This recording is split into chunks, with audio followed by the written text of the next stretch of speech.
He stared at the photo like it might blink. It had been tucked away for over a year, hidden in the back of the drawer beneath contracts, reports, and silence. A moment frozen in time. Her smile, the way her hand curled against his shoulder, the light in her eyes. That light used to be for him. Cassius Hale had built empires, but nothing in this world had ever shaken him like the woman in that photograph. Alira. He hadn't spoken her name aloud in over a year. Not since she vanished. No goodbye, just a note, a suitcase, and a memory that refused to fade. But today, of all days, her name returned to his world, not as a thought, but as a visitor. A knock had come. A message followed. "Sir, a woman's here. She says her name is Alira." The name hit like a stone through glass. She was back, and she was pregnant. Have you ever trusted someone with your whole heart, only to watch them walk away without looking back? What would you do if the one who broke you showed up asking for shelter? He gave her everything. A home, his name, a quiet kind of love she said she needed. And still, she left for another man. Now here she was, carrying life inside her, standing once again at the threshold of his world, not with pride, but with pleading eyes. What Cassius did next would not only shock her, but redefine what strength, forgiveness, and love truly meant. Stay with me, because this isn't just a story about betrayal or heartbreak. It's about what happens when a broken heart is offered one more chance to heal. Before we go any further, if you've ever believed that people can change, if you've ever hoped for a second chance in love or life, hit that like button, subscribe to Mr. Ross Story Trail, because this story might just be the one you never knew you needed. Outside the towering headquarters of Hale Industries, the world carried on with its usual rhythm, but inside the corner office on the top floor, time had stopped. Cassius remained still, his fingers resting on the photo, his thoughts racing in every direction, but his expression remained unreadable. Until finally, with the calmness of a man who had mastered hiding his storms, he pressed the intercom. "Send her up." The elevator hummed, then slid open with a muted chime. And there she was, not the woman who once danced barefoot in his kitchen, not the woman who used to wake him with kisses and laughter. This Alira stood quietly, almost cautiously. Her hand hovered near her stomach, where her child grew. A child he hadn't created, but whose existence now echoed in his presence. Their eyes met, for the first time in over a year. So many words between them, and yet none spoken. Cassius slowly stood from behind his desk. His voice was low even. "You left." Alira's eyes didn't waver. "I know. You chose someone else." "I did. And now, you're back." She nodded. The strength in her stance gave way to something far more human, the kind of humility born from mistakes that leave scars. "Because I have nowhere else to go." He studied her, the woman who had once carried his heart in both hands and let it slip through her fingers. Now she stood before him, older in spirit, heavier with consequence, and yet somehow still. Alira. She hadn't asked for forgiveness, only shelter. And standing there, with memories pressing in from every corner of that room, Cassius had a choice to make. Cassius Hale didn't need to raise his voice. He didn't posture or preen. His presence alone drew attention like a magnet. Sharp suits, sharper eyes, and a silence that demanded respect.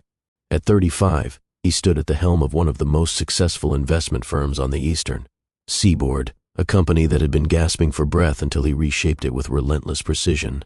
His name was etched on contracts, whispered in boardrooms, and stamped across headlines. But in his personal life, his name echoed off empty walls. Cassius wasn't cold. He was contained. His days were measured in blocks of productivity, his nights in solitary routines. He didn't entertain frivolous conversation. He didn't entertain people, period. He had grown up learning that discipline was safer than desire, and routine more reliable than romance. Even his penthouse felt more like a museum than a home. No clutter, no warmth, just clean lines and calculated lighting. He was a fortress, untouchable, unshakable, until her. She wore laughter like perfume. That's what Cassius remembered most the night they met. It wasn't the gown she wore, though she looked beautiful, but the sound of her joy. It floated through the room and found him like it had been looking for him specifically. Alira worked for an outreach program focused on literacy. Cassius had been there to sign a donation check. He planned to shake hands, give a prepared smile, and leave within 20 minutes. But she caught his eye when he least expected it, not because she tried, but because she didn't.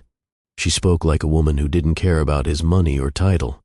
When he mentioned his firm, she only blinked and asked, "Do you even enjoy it?" That was the first time in years he didn't have an immediate answer. He watched her across the room later that night. Her dress wasn't expensive. Her shoes didn't match. But the way she spoke to everyone, from the janitor to the governor's wife, left something stirring in him he couldn't file away. They started meeting after hours. He'd send a driver. She refused and took the train. He'd order room service at his penthouse. She showed up with takeout boxes and mismatched socks. He was composed. She was chaotic. He measured time. She lost track of it. Where he calculated, she felt. And for the first time, Cassius wanted to feel too. Elira challenged his silence. She'd talk through movies, rearrange his bookshelves, add splashes of color to his gray-toned apartment, a mustard yellow throw pillow, a hand-painted vase, a sun-faded photograph of the two of them laughing on a sidewalk. He never said he loved her out loud. He didn't have to. She knew. But still, somewhere deep down, part of him always feared that she might leave, because people like her didn't belong in worlds like his. He just never expected she'd leave like that. They married in the spring, not because it was planned that way, but because one morning, while lying, side by side in the warmth of new love, Elira asked, "Why wait?" Cassius, who planned everything, from mergers to meetings to mealtimes, looked into her eyes and said, "Let's not." It wasn't a spectacle. No headlines, no press. Just two people signing a courthouse document and then dancing in a quiet living room to a record that skipped every third beat. Their love was loud in its silence, full in its simplicity. He learned how she took her tea. She learned when not to ask him about work. He began coming home earlier. She started cooking dinner, even though half the time it burned. They built their rhythm, awkward at first, but sincere. It wasn't perfect, but it was real. At first, the differences between them felt charming. Her impulsive weekend getaways, his 3 a.m. email marathons, her affection, his restraint, they told themselves it was balance. But over time, it began to shift. The gaps widened. She'd ask him how his day was, and he'd respond with numbers. Performance graphs, deadlines, names of colleagues she didn't know and couldn't care to remember. She wanted stories, emotion. He gave bullet points, and sometimes he didn't respond at all. Cassius never meant to shut her out. He thought he was protecting her from the weight of his world, from the pressure of his business, from the chaos that came with being him. But Elira didn't need protection. She needed participation. It never starts with slamming doors. It starts with quiet dinners. It starts with canceled plans and "sorry, I can't make it tonight." It starts with the slow fade of laughter, like a candle that flickers before it disappears. She began going to events alone. He stopped noticing when she came home late. They both began living in the same home, but on different islands. Cassius told himself he was doing it for them. The long hours, the never-ending meetings, the silent sacrifices. He believed the foundation of success would eventually give them space for peace. But Elira didn't want marble floors or corner views. She wanted warmth. She wanted presence. And every time he walked into the room with tired eyes and no words, she felt herself becoming invisible. One night, she lit candles around their apartment and made the pasta he once said reminded him of childhood. She wore the dress he liked, not because it was expensive, but because he once traced the neckline with his fingers and whispered her name against her collarbone. When he walked in, briefcase in hand, phone against his ear, she stood there waiting. He kissed her cheek without looking, said, "Give me 5 minutes," and disappeared into the study. He didn't return for 2 hours. By the time he did, the pasta had gone cold, the candles had burned too low, and the dress was folded neatly on their bed. She stopped setting the table for two. He stopped asking how she slept. They stopped fighting, not because the anger had gone, but because the hope had. She began journaling again, pages filled with questions she couldn't voice aloud. Cassius continued rising before dawn and returning after midnight, his calendar full, his heart empty. They were no longer lovers. They were cohabitants. And one morning, he reached for her hand in bed, only to find a folded note on the pillow instead. "I'm sorry, I need something different, something whole, a suitcase gone." a scent in the air that would take weeks to fade. No explanation beyond that sentence, just absence. Cassius didn't cry, not when he read the note, not when he checked the closet and saw her dresses missing, not even when he reached for his phone instinctively to text her about something meaningless. And remembered, she was gone, and she wasn't coming back. Instead, he walked into the kitchen, opened the cabinet, pulled out the cup she always used, the chipped one with the painted stars, and stared at it for a long time. Then he placed it back exactly where it belonged, as if somehow she might need it again. At work, no one noticed the change. Cassius remained focused, precise, driven. If anything, he became more efficient, more composed. He responded to emails faster. His meetings ran shorter. The numbers rose. The applause continued. But at home, everything was still. The apartment stayed untouched. The couch never moved. Her handwriting on the notepad by the fridge remained. A half-read novel sat on the windowsill, collecting dust and meaning. The silence was no longer peace. It was weight. It settled into the walls, into the air, into his chest. He didn't speak about her, not to his assistant, not to his board, not to himself. But he kept one thing, the photo. He framed it and placed it in the drawer. Not to display, not to forget, just to keep close, in case memory ever started to lose its edges. Months passed. He heard whispers. Of course he did. That she was seen in the city, with someone new. A man who smiled more, dressed simpler, made her laugh. Cassius didn't ask, didn't confirm. What would it matter? She had made her choice, and he had made his. His world would move forward. It had to. But something shifted. It wasn't dramatic. It wasn't sudden. It was in the way he walked past the bakery they used to visit and paused. It was in the way his phone felt heavier, like it was waiting for a call that would never come. It was in the calendar reminders that still popped up. Anniversary dinner reservation, 7 p.m. He didn't delete them. Instead, he let them flash, then fade. He started staying later at the office, not because he needed to, but because going home meant sitting with the emptiness. He donated the piano she used to play. He replaced the dining table with a smaller one. He removed her name from the building security list, not out of anger, but because it felt dishonest to keep it there. In meetings, he grew quieter, sharper. He stopped attending charity events, declined interviews, skipped holidays. His assistant once asked, "Are you all right, sir?"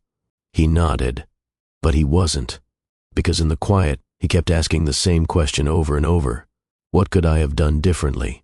He had built his life like a fortress, thought it would be enough, but he never invited her inside fully. He gave her a title, a home, a life, but not always himself.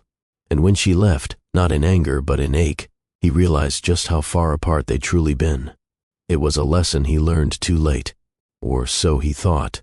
He hadn't heard her voice in over a year, not in dreams, not in memories. He had trained himself not to. So when the receptionist called through the intercom that afternoon, her name hit like cold steel. "Sir, there's a woman in the lobby. She says her name is Alira." He didn't move.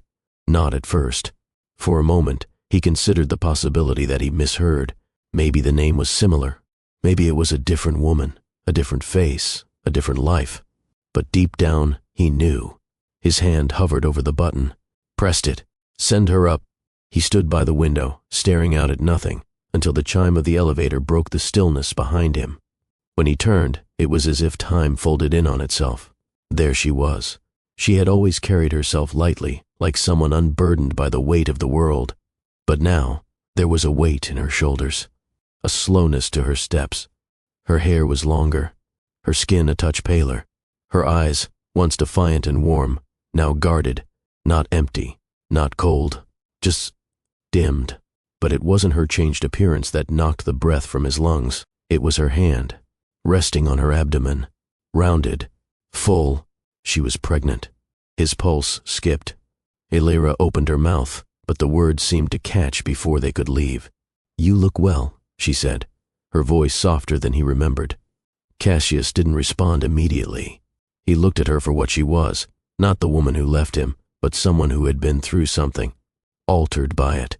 "You left," he finally said. "I know. Without warning. without a word. "I know," she repeated, this time with more weight. "And now you're here. With child." She nodded slowly. "Because I have nowhere else to go." He wanted to speak, but his mind warred against his heart. He remembered the nights she'd come home late, eyes distant. He remembered the night he found the note, written in her handwriting. No apology, just closure she granted herself without permission. And now, she stood in his office, belly full with another man's child, asking without asking. He didn't raise his voice. He didn't accuse, but his silence was louder than rage. Elira stepped forward cautiously. "I wouldn't be here if I had any other choice." He studied her, every detail. She wasn't playing victim. She wasn't looking for pity, but shame lingered in the way she avoided eye contact. Regret clung to the edges of her voice like something fragile. "You could have called," he said. "Would you have answered?" He didn't reply. She exhaled, her hand still gently holding her side. "The man I left you for, he disappeared when I told him, said he wasn't ready, that he never would be. I stayed too long hoping he'd change his mind. He didn't." Silence wrapped around them again. "I burned every bridge," she said finally. "Every one, except this one. And I know I don't deserve to stand here, but I don't know where else to go. Cassius should have sent her away. He had every reason to. Pride, pain, principle. But beneath all that was something deeper, not forgiveness. Not yet, but curiosity, conflict. A door half open in his chest. He looked her in the eye. "This isn't a place for shelter, Elira. This is a battlefield. My world hasn't gotten any softer." "I'm not looking for soft," she whispered.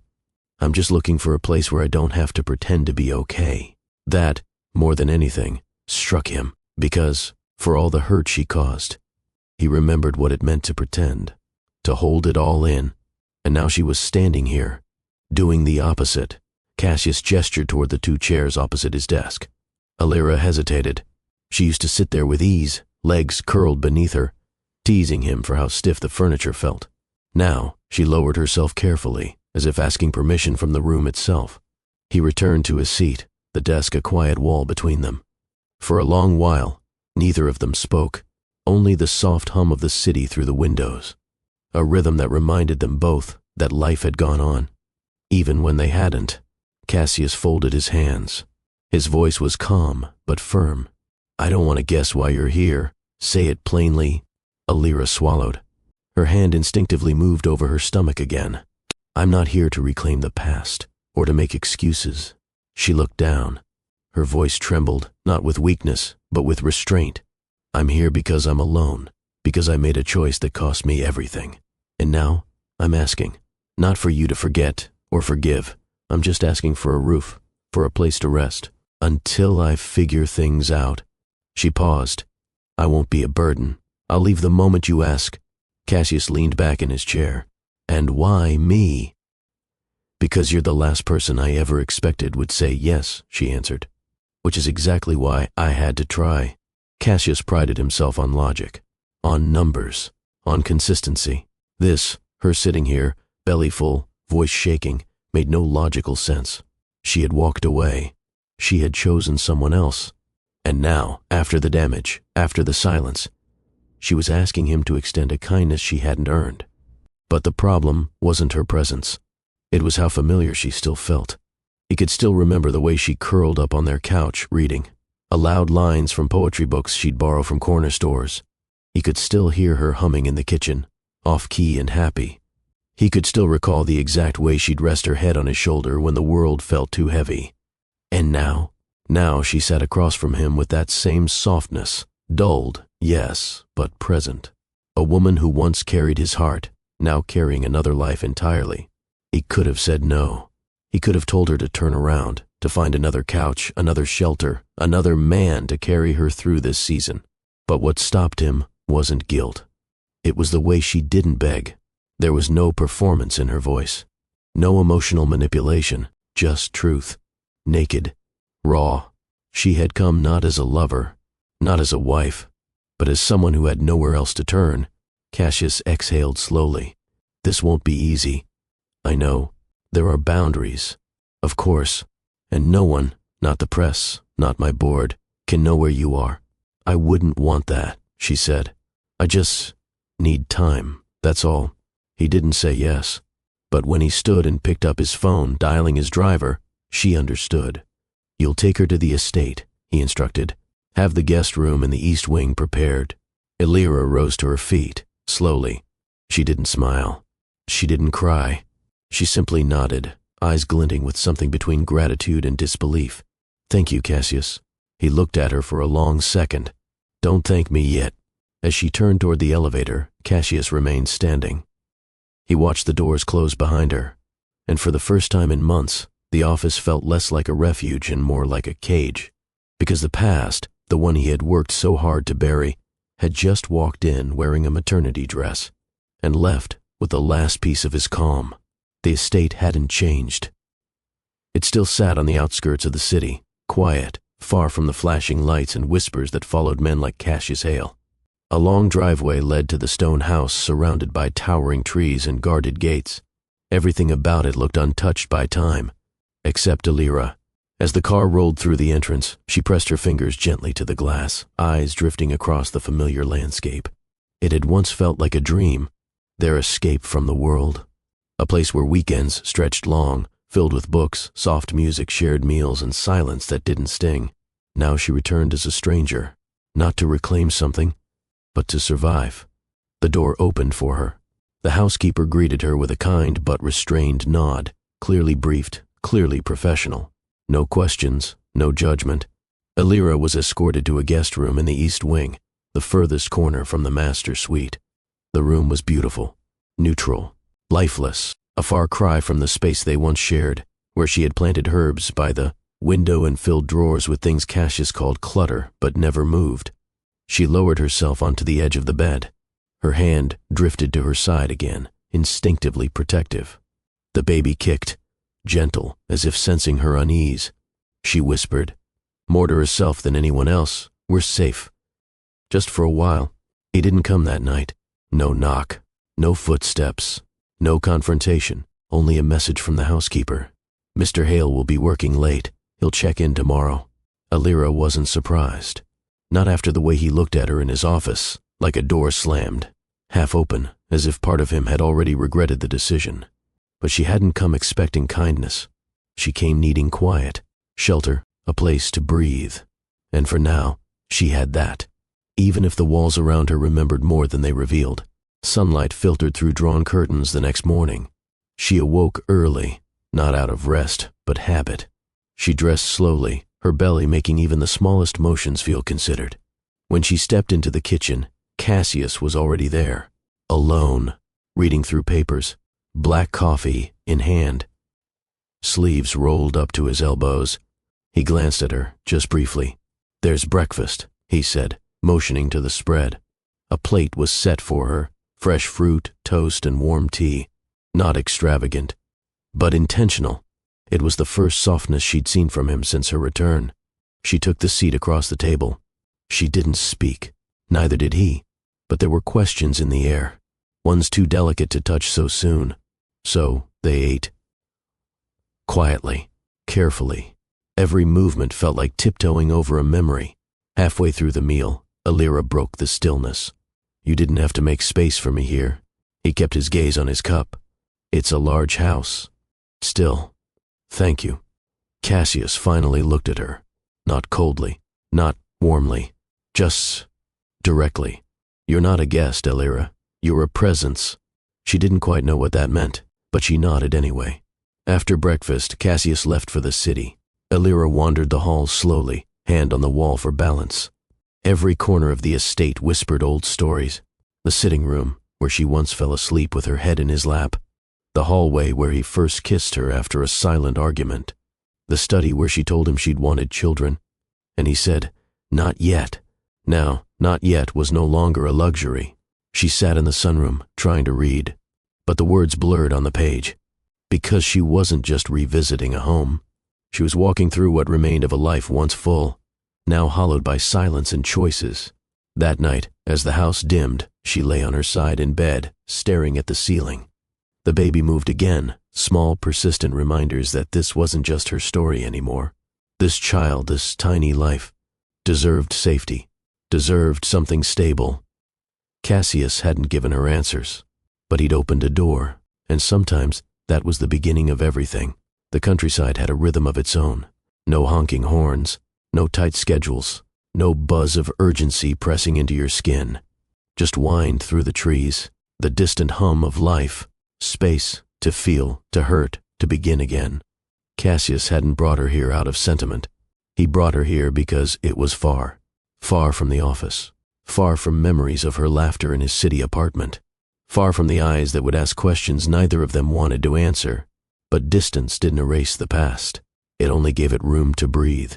The estate had once been their weekend escape. Now it was a shelter with walls thick enough to hold everything unspoken between them. Elira walked slowly, touching corners and door frames like they were people she once knew.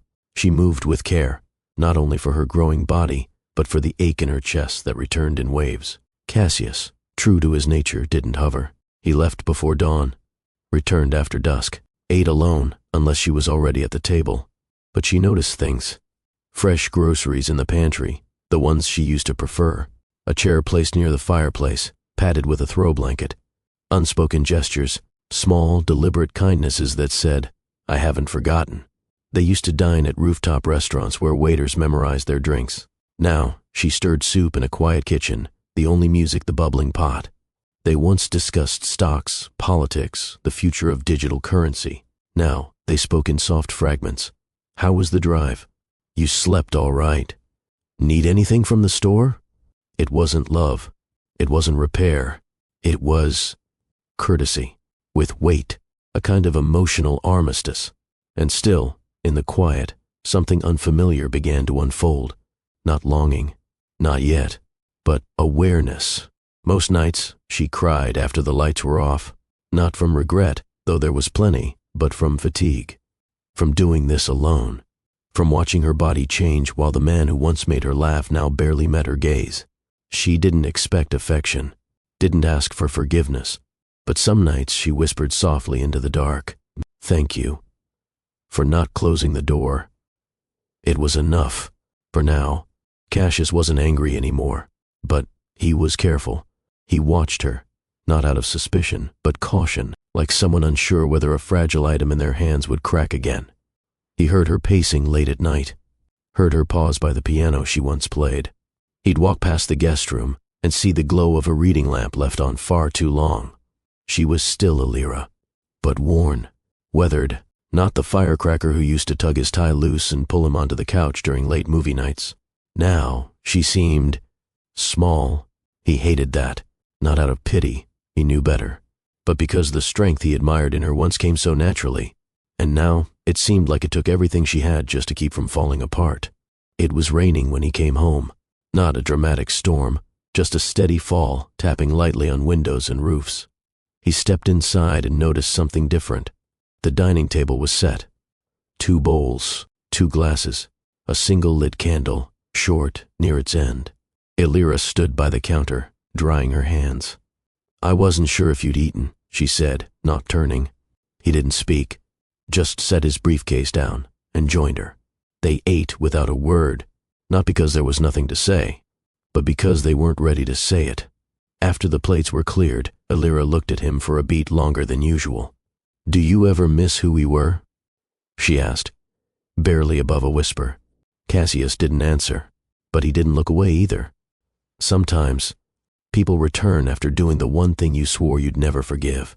And sometimes, they come back not expecting forgiveness, but asking for shelter. What would you do? If you think Cassius should have turned her away, comment walk away. But if you believe in compassion, type forgive. Let's see where you stand. The following morning was cool. A soft mist lingered in the orchard behind the manor, casting the trees in a gentle blur. Elira stood near the garden gate, wrapped in a shawl, one hand resting on her belly, the other gripping a mug that had long gone cold. Cassius watched her from the kitchen window. There was something fragile in the way she stood, still but not idle, as if she was bracing for something, or remembering something she hadn't let herself feel in a long time. He considered turning away. Instead, he grabbed his coat and stepped outside. He didn't say anything as he joined her. She didn't flinch. They walked slowly along the path between the trees. Leaves crackled beneath their feet. I used to come out here when you were on business trips, she said after a while. It was the only place that didn't feel empty. Cassius nodded. He remembered how she used to disappear into the orchard with a book, barefoot and humming to herself. I thought you liked the city more, he said. I liked you more, she replied. It wasn't an accusation. It wasn't even a complaint. Just truth, delivered without bitterness. They reached the bench beneath the tall tree where she once hung wind chimes. The chimes were gone now, but the hooks still remained. They sat. Do you hate me? She asked quietly. Cassius didn't look at her immediately. He watched the horizon, the orchard, his own hands. No, he said finally, but I did. I think I hated the version of me you left more than anything. She turned to him, confused. I was building something, but I forgot to build it with you. I was trying to give you the world, Alira, but I forgot you never asked for it. The words hung in the air like an open wound. Alira blinked, her eyes glistening. I didn't know how to ask. I didn't know how to stay and still feel seen.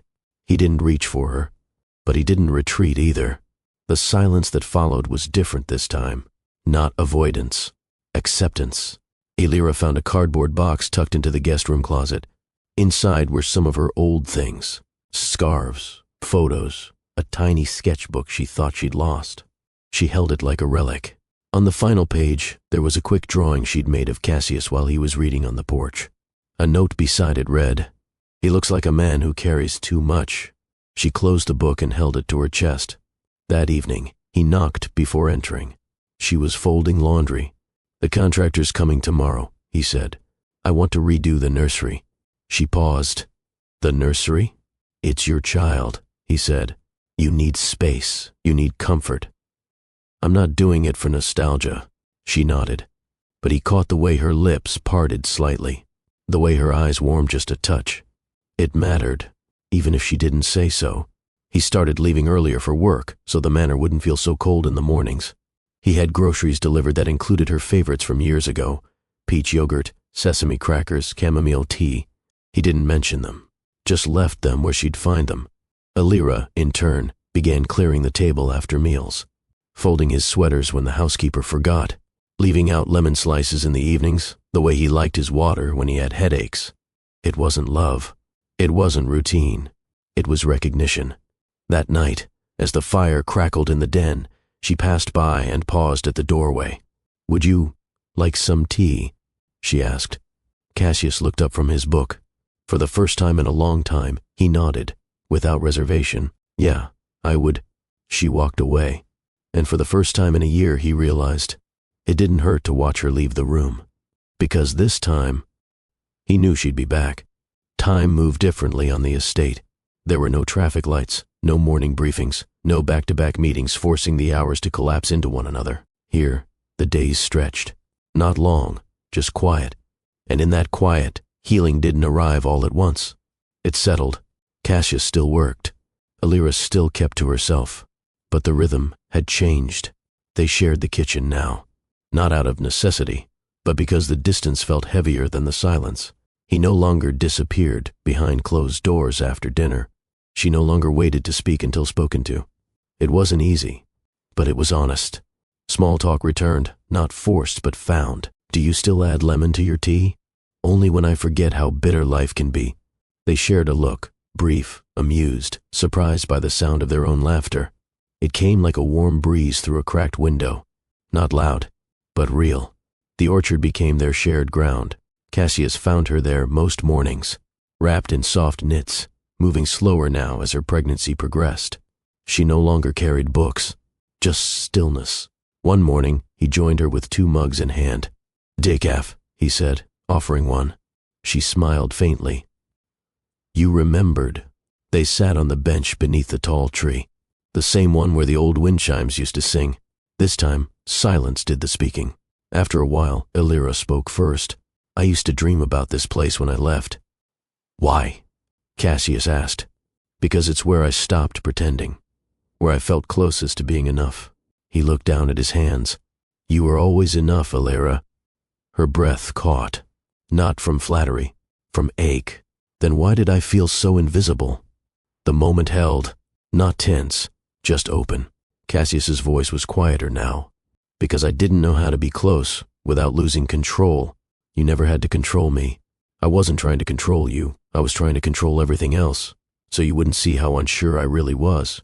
There was no blame in her eyes, only understanding, the kind that arrives late but lands fully. I thought you stopped needing me, she said. That the business, the silence, it was your way of outgrowing me. He looked at her then. I never stopped needing you. I just stopped knowing how to show it. As the wind brushed gently through the trees, Illyra shifted slightly, her hand reaching for the edge of the bench for support. Cassius instinctively placed his hand beneath hers.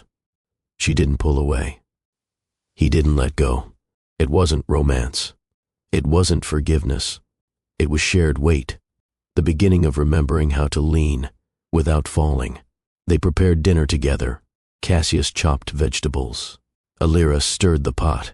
It was clumsy at first, out of sync, but they adjusted. She caught him watching her once, not with judgment, just observation. You've changed, he said. So have you. In a good way, he added. I didn't think you noticed. I notice everything now. She didn't respond, but her lips curved upward. Not a full smile, but something close. That night, Illyra stood by the window, gazing at the stars as she cradled her belly. Cassius walked past the hallway, saw her, paused. Can't sleep? He asked. The baby's active. She likes to move when the world is still. He nodded. Sounds like her mother. Illyra turned slightly, surprised. You think it's a girl? I don't know. I just feel like it is. She laughed. Softly. I've always wanted a daughter. She's lucky, he said. Why? Because her mother's strong, and because she'll know the cost of grace. The silence that followed wasn't uncomfortable. It was healing. The next day was calm. Illyra sat on the porch swing just after breakfast, one hand tracing circles along. Her rounded belly, the other holding a book she'd stopped pretending to read. Cassius stepped out with 2 glasses of water. He handed her one without a word and sat on the steps below her, elbows on his knees, looking out across the wide stretch of grass. She watched him for a moment, the quiet slope of his shoulders, the lines deeper at the corners of his eyes. He wasn't the man she left. That man had been harder, sharper, more contained. This man still held the weight, but he no longer hid behind it. Can I ask you something? She said. He nodded, not looking up. Did you ever think about reaching out? Cassius let the question hang. Every day, he said. But I didn't know if the version of you I loved was still out there, or if she even wanted to be found. She inhaled, eyes dampening. She was just ashamed of leaving, of breaking something gentle, of running toward something that didn't love me back, of not realizing what I had until it was gone. He turned then, slowly, deliberately. And what do you have now? Her answer came not with words, but in the way she reached down and touched her belly, eyes fixed on him. Her. Cassius nodded once. A quiet acceptance. In the days that followed, their rhythm became easier. Cassius began joining her on walks. Illyra started humming again in the kitchen, not loudly, just enough to fill the corners of the house with familiarity. One afternoon, he found her reorganizing the shelves in the nursery. She paused when he entered, brushing hair behind her ear. I know it's not my place, she said quickly. No, he interrupted. It's your space. You're allowed. That word, allowed, carried more weight than she expected. He watched her move a stuffed bear onto the dresser, her movements slow but certain. Do you know what you'll name her? He asked. Elowen, she said, barely above a whisper. He smiled. It was soft, genuine. It suits her. It suits you. That evening, the power flickered out for the first time in months. A blown fuse. No major concern. Cassius found the old candle box in the pantry and lit 3 across the living room. Illyra emerged with a blanket and curled into the corner of the couch. It's like the old days, she said, except less arguing over movie genres. You always hated my choices because you always picked something with spreadsheets. He chuckled. She laughed. It filled the room like a fire without flame. They sat in silence for a while. The shadows danced across the walls, flickering as the candles softened the sharp edges of the space. I used to think love was supposed to be easy, Illyra murmured. It's not, Cassius replied. It's just supposed to be worth it. Do you think we were ever worth it? He looked at her, this woman who had broken his heart and returned carrying a new one. We are, even after everything? Especially after everything. She leaned her head back, closing her eyes. He watched her quietly. She was beautiful, not just in the way she looked, but in the way she endured, in the way she admitted her flaws, carried her consequences, and still showed up with gentleness. "Do you regret it?" she asked suddenly. "Regret what?" "Helping me. Letting me in." He didn't hesitate. "No." A pause. "I regret not knowing how to help you the first time." That silence between them cracked open, not to hurt, but to finally heal. Before going upstairs, Elira stopped in the hallway. "Cassius?" "Yes." "Thank you." "For what?" "For being someone I could still trust, even after I gave you every reason not to be." He didn't speak.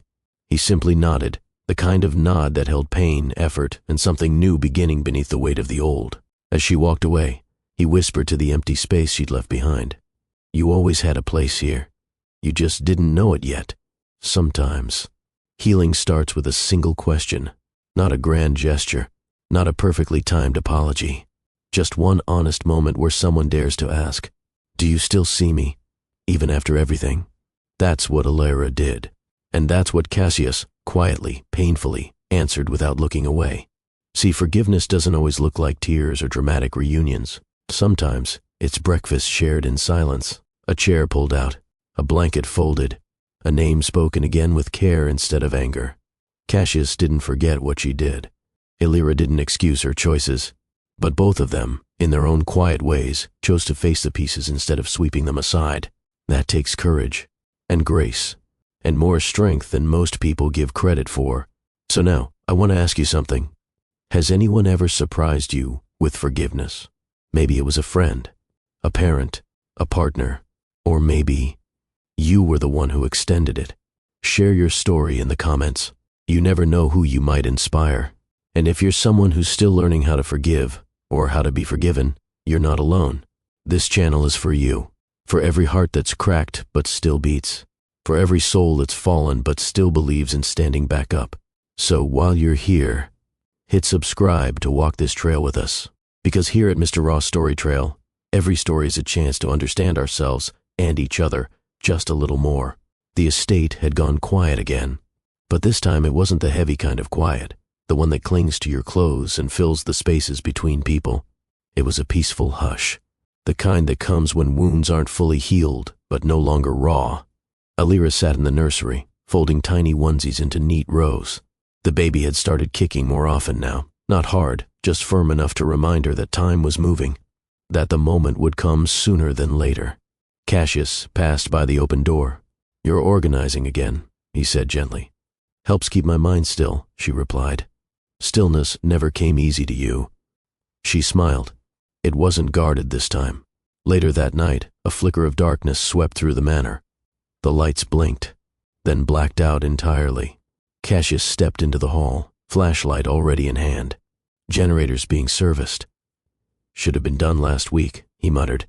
"I have candles in the kitchen," Elira offered. "Still remember where I kept them?" He nodded. In the flickering candlelight, shadows danced across their faces, soft, warm, forgiving. Not the shadows of something hiding, but of something real. They gathered in the den, each carrying a candle, placing them carefully on surfaces like they were guarding something sacred. Elira settled into the couch. Cassius stood for a while, then joined her, not too close, but closer than usual. For a long moment, neither spoke. Then Elira said quietly, "The last time the power went out here, we made a blanket fort like two teenagers, and argued over what movie to watch on your dying laptop battery. You picked that dreadful noir film. You fell asleep 10 minutes in." She laughed, full and quiet. "I miss her," she whispered. "Who?" he asked. "Me. Back then." He looked at her for a moment. "She's still here, just older. And maybe stronger." The flicker of the flames seemed to soften everything. Cassius turned slightly, resting one arm along the top of the couch. "I used to think silence was safety, that if I just stayed quiet, things wouldn't fall apart. I used to think love was loud," she replied. "That if it didn't echo, it wasn't real. We were wrong." "We were trying," she said. "We just didn't know how to reach each other from where we stood." Cassius nodded. I thought if I worked harder, built more, gave you everything, it would fix the space between us. I never wanted everything, Cassius. I just wanted you." The words landed like a weight and a release all at once. Cassius leaned forward, elbows on his knees, staring at the candlelight. "I blamed you for leaving. Hated you for it." She didn't look away. "I blamed me too, but I see now. We were both holding our breath in a house full of oxygen, waiting for the spark to come." He turned to her. "And I think I've been angry at myself more than I ever was at you." Alira blinked, her throat tightening. "Why?" "Because I let you go before you walked out." She exhaled shakily. "Cassius, I forgive you," he said. Not dramatic, not overly sentimental, just true. "I forgive you," he repeated, "because I finally understand why you left." A tear slipped down her cheek. She didn't wipe it away. "You were never the villain," he added. "I didn't want to be," she whispered. He didn't move closer. He didn't reach for her. But the room shifted. The tension faded, and what remained wasn't romance. It was safety. It was space. It was something stronger than apology, the unspoken agreement to try again. Not from the beginning, but from here. The candles had burned lower. The room glowed softly, casting golden halos on the walls and faces. Cassius leaned back slightly, arms crossed, but not closed. Alira sat with her hands folded over her stomach, her eyes no longer heavy, just tired in the way healing makes you. "You know," she said gently, "there was a version of me that believed we'd never speak like this again." "There was a version of me that didn't want to," he replied. She nodded. There was no hurt in his voice, just honesty. "I kept rehearsing apologies in my head," she whispered, "but none of them ever felt big enough. Because the apology isn't the hardest part." She looked over. "What is?" "Letting yourself be seen again, without flinching." Alira blinked back, the moisture gathering at the edges of her eyes. "That's what I feared most, not rejection, but being known, fully, the bruises, the flaws, the fact that I wasn't who I pretended to be for so long. You don't have to pretend here. I used to." "We both did," he said. "That's over." She reached into the pocket of her cardigan and pulled out a small folded paper. Cassius watched as she handed it to him, uncertain. "I wrote this the night I left," she said. "I never gave it to you." He opened it. It wasn't long. "I still love the version of you that speaks less, but feels more. I just wish I had learned to listen to the silence before it broke me." Cassius read it twice, then folded it slowly, returning it to her palm. "You listened tonight." She held the paper close to her chest. "So did you." She shifted her weight, wincing slightly. Cassius stood without thinking. "Here," he said, offering a hand. "Let me help." She took it. It was the first time they'd touched since that night on the porch, but this time, it wasn't to steady pain. It was to recognize peace. As she rose to her feet, Cassius held her hand a beat longer than necessary. Not possessively, not awkwardly, just long enough to remind them both, this isn't over. Later, she stood at the top of the stairs, candle in hand. "Would it be strange," she asked, "if I said tonight made me feel safe?" "Not strange," Cassius said from below. "Not at all. It's been a long time since I've felt that. Then maybe it's time you felt it again." Alira turned slowly, one hand against the wall for balance. "Good night, Cassius." "Good night, Alira." And for the first time since she'd returned, they said good night not as ex-lovers, but as two people starting something new, not defined by what broke, but by what refused to stay broken. Some sparks don't die. They just dim, waiting for the right moment, the right stillness, to catch wind again. Alira and Cassius didn't light the world on fire that night, but they lit something else, something smaller, more lasting, the quiet return of belief that maybe, just maybe, what was once damaged could still become something whole. The sun was high, casting lines of soft light across the nursery floor. Alira stood on a stool, stacking a fresh pile of newborn towels into the cabinet above the changing table. She moved slower these days, not from discomfort, but from caution. Every motion mattered now. As she reached for the last towel, something slipped from the top shelf and landed with a soft thud on the carpet below. A leather-bound notebook. Dusty, worn, unlabeled. Curious, she picked it up and opened the front cover. There was no title. No Cassius Hale in elegant print, just a date, scribbled in black ink, 3 weeks after she left. Her hand froze. She didn't sit down right away. She stood still, as if the room itself was watching her, then slowly lowered herself into the armchair by the window. The first few pages were blank. Then she found it. She's gone. And I don't know what to do with the silence. Elira's chest tightened. She turned the page. I keep checking the hallway for her shoes. I still pour 2 cups of coffee in the morning. I still pause before unlocking the door, expecting her voice on the other side. She inhaled sharply. I hated her today. Not because she left, but because I can't stop hoping she comes back. The Cassius she'd known had always been measured, controlled in every word, composed even in heartbreak. But this voice, this was raw, unvarnished. These were the thoughts he never dared speak. Not to her, not to anyone. I keep dreaming of the way she laughed in her sleep. I wake up and reach across the bed, forgetting that part of my life no longer exists.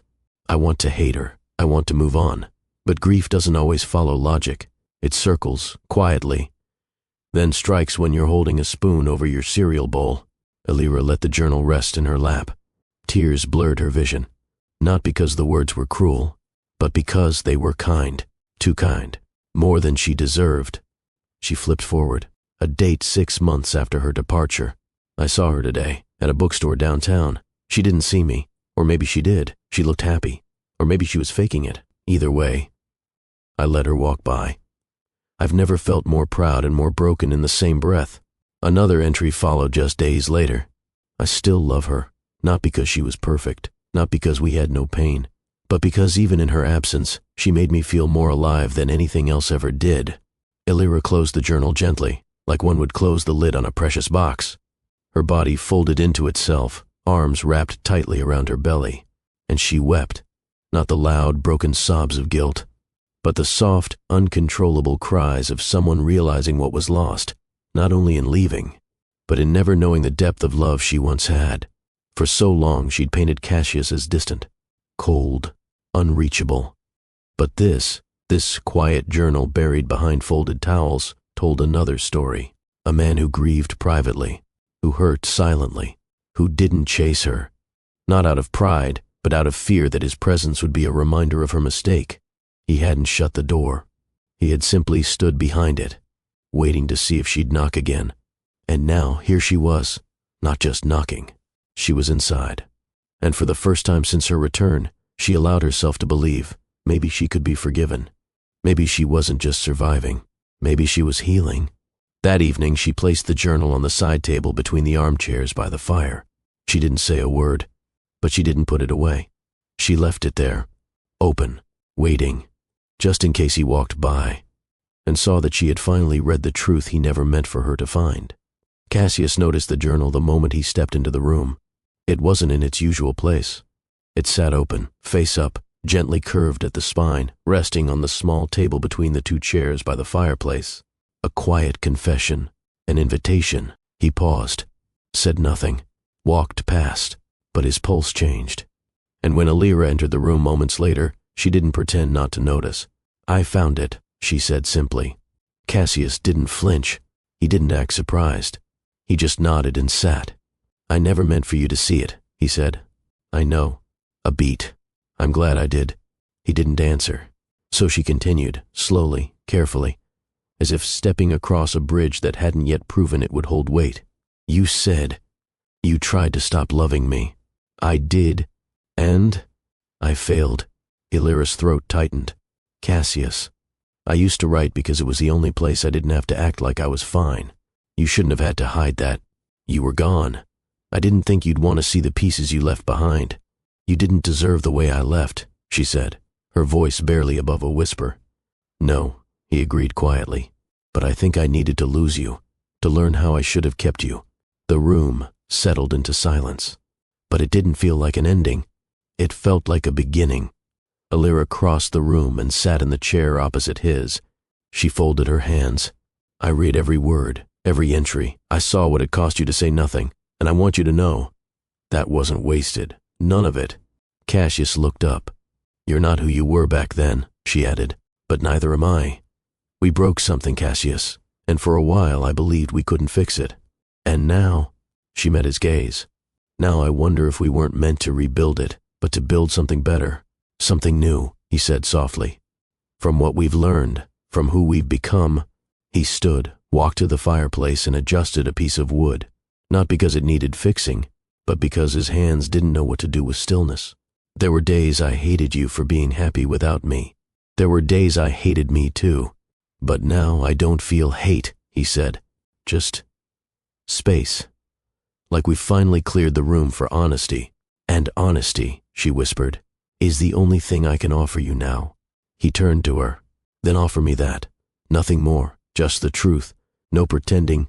Alira stood slowly and stepped closer. I'm still scared, she admitted. Of what? That you'll change your mind. That one day you'll look at me and remember everything I cost you. I already do, he said. But now, I also remember everything you gave me. She blinked hard, fighting back tears. You never stopped loving me, she said. No, he replied. But I needed to learn how to love myself in your absence, before I could ever love you well again. They stood in front of the fire, the light reflecting between them. There was no kiss, no dramatic gesture, just the gentle closeness of two people choosing the same direction for the first time in a long time. He reached out and touched her hand. You don't have to earn your place here, he said. You never did. She exhaled as if those words had released something that had been trapped inside her for years. Forgiveness isn't loud. It doesn't always come with closure tied in a bow.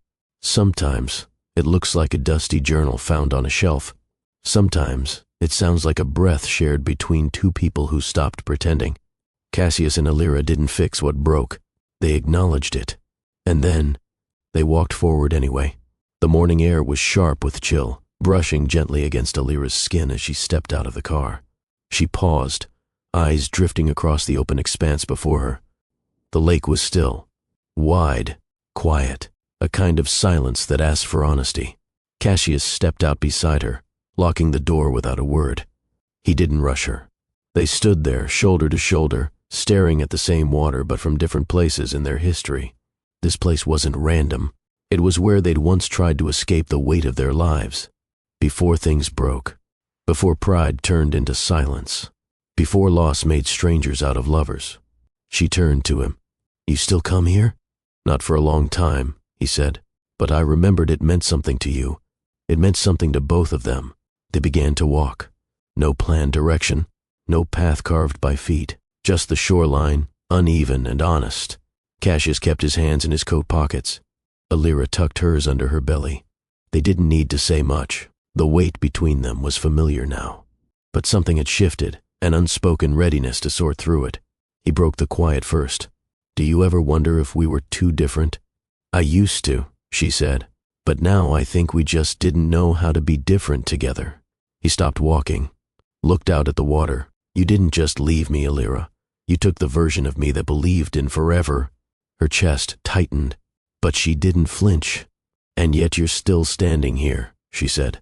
That version must not be completely gone. He smiled faintly. Maybe it's just quieter, wiser, more cautious. She nodded. I get that. As they moved again, the trees thinned and the lake stretched wider. He picked up a small stone and skipped it once across the water. The ripples spread out, long and clean. You asked me once what I wanted from life, he said. And I gave you an answer full of numbers and strategy. I thought wanting anything else was a weakness. And now? He turned to her. Now I want peace. I want softness. I want to feel things and not run from them. She reached into her coat pocket, pulled out a folded piece of paper, and handed it to him. I wrote this last night, she said. I didn't know if I'd be brave enough to give it to you. He opened it. Her handwriting was slanted but clear. I'm not the woman you married, but I'm someone who learned the cost of running. I'm not here to pick up where we left off. I'm here to offer you something new. Me, as I am. Honest, scared, but ready. He read it twice, then folded it and put it carefully into his coat. They reached the dock. No one else was there. Just the creaking wood beneath their feet and the steady sound of water lapping at the posts. Cassius looked out across the lake. Do you know what forgiveness feels like to me now? She shook her head. It's not forgetting. It's choosing not to keep bleeding from the same wound. She closed her eyes briefly. His words settled into the space between them. "What do you want, Alira?" he asked. She opened her eyes. "I want a chance to build something better, not fix what broke. Just learn how to be with each other in truth. Even if it takes time. Especially if it does." He held her gaze. "Then this is what I choose, to walk beside you, not ahead, not behind, and not with old expectations." Alira took a deep breath, tears brimming. "Thank you," she whispered. He stepped forward and gently touched her cheek. Not possession, not passion, just presence. It was enough. They stood together on that dock until the wind shifted and the clouds broke apart above them. Nothing rushed, nothing forced. Just two people making one quiet, life-changing decision. The ride home was quiet but not heavy. Cassius drove with one hand steady on the wheel, the other resting on his knee. Alira leaned back in the seat, one hand lightly covering her belly, as though to protect more than just the child, as though shielding the very hope growing within her. When they arrived at the estate, he opened her door, offering his hand. She took it without hesitation. Inside, the house felt warmer, not because the thermostat had changed, but because the silence was no longer uncomfortable. It was settled, calmer. He guided her into the sitting room and poured her a glass of warm cider. She accepted it with a nod. "Do you want to stay here until the baby's born?" he asked gently. She looked at him. "Do you want me to?"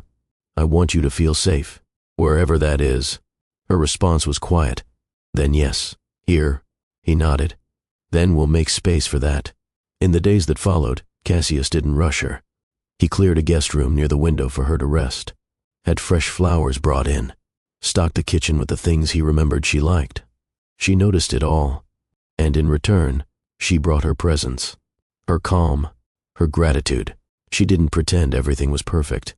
She didn't act like wounds were gone, but she let herself smile again, even laugh. One evening, as they prepared dinner together, she turned to him while chopping vegetables. "You still hum when you concentrate. Did you know that?" He chuckled. "Old habit. I always liked it." He glanced at her. "I always liked how you'd sing along." She gave a soft smile. "Maybe I will again someday." That night, they sat by the fireplace, the same room where she had read his journal. They didn't speak about heavy things. They talked about their daughter, what they might name her, what kind of world they wanted her to grow up in. "I want her to know strength isn't just silence," Alira said. "And that love can survive hard seasons," Cassius added. She leaned her head against the back of the couch. "Do you think she'll understand?" "Someday," he replied. "When she sees how we treat each other." Alira looked over at him. "Cassius." "Yes, thank you for choosing me when it would have been easier not to." He didn't respond right away. Then, softly, and with that, the choice became more than a moment. It became a way forward, not clean, not painless, but honest, and for both of them, that was finally enough. The early morning light filtered through sheer curtains, casting a muted glow across the estate's hallway. It was the kind of quiet that felt suspended in time, as if the world was holding its breath. Cassius sat upright on the edge of the guest room bed, fully dressed, laces undone, hands pressed together between his knees. His phone had just buzzed twice. The doctor. The moment had arrived. Down the hall, Alira's breathing was heavy. Controlled, but strained. The contractions had started before dawn, subtle at first, until subtlety gave way to urgency. She didn't cry out. She bore down, riding the waves of pain with a strength Cassius didn't fully comprehend but instinctively respected. He entered the room slowly. She was leaning against the side of the bed, one hand gripping the frame, the other resting over her abdomen. Her face was flushed, sweat beading lightly on her brow. She met his gaze, strong, unafraid, vulnerable, but not weak. "It's time," she whispered. He nodded. "Car's ready." Alira reached for him, without hesitation. Cassius supported her carefully, hand around her back, other beneath her arm, and, together they walked, one deliberate step at a time, through the corridor. There was no panic, just gravity. They left the house quietly, the early wind brushing across their skin as the driver opened the car door. Cassius helped her inside and followed, keeping his hand in hers throughout the entire ride. Her grip tightened with each contraction. He didn't let go. Not once. The birthing center was calm, warm lights, soft voices, the hum of muted machines. The attending nurse greeted them by name. Everything had been prearranged. Cassius had planned for this without her asking. Alara had noticed that. Inside the delivery room, Illyra paced, breathed, knelt, rose. Every inch of her body trembled with the effort of bringing life into the world. Her face tightened and relaxed in cycles. Pain and rest, effort and relief. Cassius didn't leave her side. He held the small fan to her face, pressed cool cloths to her neck, counted each breath with her, matched her rhythm, matched her strength. When her legs weakened, he braced her body with his own. When her emotions frayed, he steadied her with quiet whispers, reminders of her power, not his fear. "You're not alone," he told her. "You never will be again." The moment came without warning, a wave of pain so overwhelming it stole Illyra's breath. She gritted her teeth, eyes clenched shut. "It's time," the nurse announced. "One more push." Illyra turned to Cassius. Her eyes flooded with something ancient, pain, fear, hope, all rising into one final act of courage. He pressed his forehead gently to hers. "She's coming. You can do this," Illyra cried out. The sound was raw, beautiful, alive. And then the room shifted. A tiny cry sliced through the air. Soft, sharp, real. The nurse cradled the newborn and turned to Cassius. "Would you like to hold her?" Cassius's hands lifted before his voice did. He nodded, speechless. They placed the tiny child into his arms, pink cheeks, wet lashes, fists curled tightly near her face. Cassius looked down, and for the first time in years, the guarded man who ruled corporations, who rebuilt empires from ruin, crumbled. Tears didn't ask for permission. They just came. "She's—" He couldn't finish.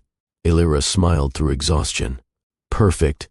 He sat beside her, baby in his arms, and whispered words to the child he hadn't yet spoken aloud. "I've waited for you my whole life." He looked at Illyra, then back at their daughter. "Elowen," he said softly. "Her name is Elowen." Illyra's eyes widened, glistening. "You remembered." "I never forgot," he said. "I just stopped saying things that hurt." That night, the world outside kept moving. People drove to work, streetlights flickered, clocks ticked forward. But inside that small hospital room, time had folded into something sacred. No past, no pain, just a new heartbeat wrapped in a blanket. Cassius stood by the window with Elowen in his arms while Illyra rested, watching him through half-closed eyes. The moonlight washed over them both. She saw something she hadn't seen in years, not just a man holding a child, but a man unafraid to love again, unconditionally. 3 days later, they were home. The drive back was quiet, not heavy, just peaceful. Illyra sat in the back seat beside the baby's carrier, watching Elowen's tiny chest rise and fall beneath a soft pink blanket. Her daughter's presence filled every inch of the space, not just the car. But the aching corners of her spirit she hadn't known were still empty. Cassius glanced back at them in the mirror once, then again. He didn't speak. He didn't need to. There was something in the way he gripped the steering wheel, not tightly, but purposefully, as if he was carrying more than just passengers. As if he was carrying the weight of becoming someone entirely new. When they entered the estate, the staff stood silently in the foyer, eyes lowered out of respect. No one asked questions. No one commented on the return of Illyra Hale or the baby in her arms. Cassius had arranged everything in advance. The nursery was fully furnished, soft creams and natural woods. No extravagance, just warmth. A mobile hung above the crib, hand-carved birds spinning gently in the ceiling fan's breeze. Illyra stepped into the room and paused. "You did all this?" she asked. "I figured she'd need a place," he said, adjusting the curtains slightly to soften the light. Illyra's eyes didn't leave the crib. "And what about me?" Cassius turned slowly. His face softened. "You already have one." The nights were long. Illyra woke often, sometimes before the baby stirred. The rhythm of early motherhood returned to her like an old half-forgotten dance, not graceful, but instinctual. She sang in low hums, rocked slowly, cried softly when no one watched. Except Cassius did watch, not to intrude, but to witness. He took shifts without being asked, walked the halls with Elowen swaddled against his chest. He read out loud from books, his deep voice rolling like quiet thunder through the nursery. Not business reports, not news briefs, children's books, stories of hope, of wonder, of beginnings. One morning, Elira found him asleep on the couch in the nursery, Elowen asleep on his chest. His hand rested protectively over her back, his head turned slightly, lips parted in the gentlest breath. She stood in the doorway, hands over her mouth, and wept, not from sadness, but from the unbearable beauty of it. This man, this once distant, walled-off man, had melted for their daughter, and, perhaps, for her. She didn't disturb them. She just watched. Let the moment soak into the part of her heart that once thought she'd never belong again. Later that day, over breakfast, Elira sat at the kitchen table, hair tied up, a warm mug between her hands. Cassius joined her quietly, and for a while they simply shared the morning. No tension, no old ghosts, just coffee, soft footsteps in the hallway, and the distant rustle of leaves outside. Elira looked at him. "I never thanked you." "You don't have to," he replied. "I do," she insisted. "Not just for the room, or the clothes, or the crib, for staying, for not shutting me out. You had every right to." Cassius looked up, meeting her gaze. "I thought about it," he admitted. "But then I looked at you, and I looked at her, and I realized walking away would have been the easiest thing I ever did, and the biggest mistake." She blinked, breath caught in her throat. "You're not who you were," she said. "Neither are you." That evening, as they stood together on the veranda, watching Elowen sleep through the baby monitor, Elira whispered something she hadn't dared to say aloud. "Do you think this, whatever we're building, could last?" Cassius didn't answer right away. Instead, he took her hand, not as a promise, but as a gesture. "We're not rebuilding," he said. "We're building something new." She leaned her head against his shoulder, exhaling deeply. For the first time in a long time, her breath didn't carry weight. Just stillness, just peace. They didn't rush labels. They didn't rehash every old fight. They made space for new habits, for honest questions, for laughter, for parenting together, awkwardly, imperfectly, wholeheartedly. Love didn't rush back in like a flood. It returned like a slow tide, washing over the shore, again and again, until the broken parts of the past had been softened smooth. The sound of a second chance is quiet. It doesn't arrive with grand gestures or sweeping declarations. It doesn't wear perfume or carry flowers. Most of the time, it knocks in the middle of a sleepless night, wrapped in silence and the raw hum of regret. Sometimes it shows up years after the damage has been done, not to erase the past but to ask if there's room beside the scars. Cassius Hale didn't plan to let Elira back in. He wasn't waiting with open arms.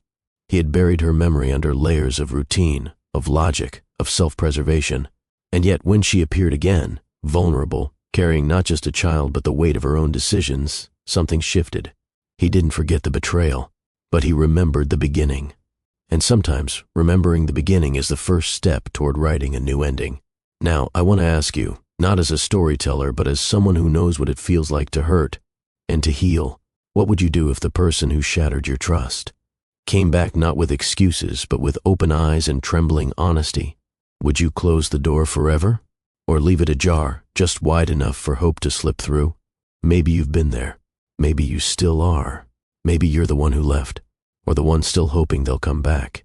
Maybe forgiveness seems like weakness to the world, but to you, it feels like breathing again after holding it too long. This is your moment to reflect, to speak, to feel seen. Because the truth is, every story like this isn't just about Cassius and Elira. It's about us. It's about the versions of ourselves we've had to outgrow, the chances we didn't take, the hearts we guarded, the hands we pulled away too soon, or held onto too long.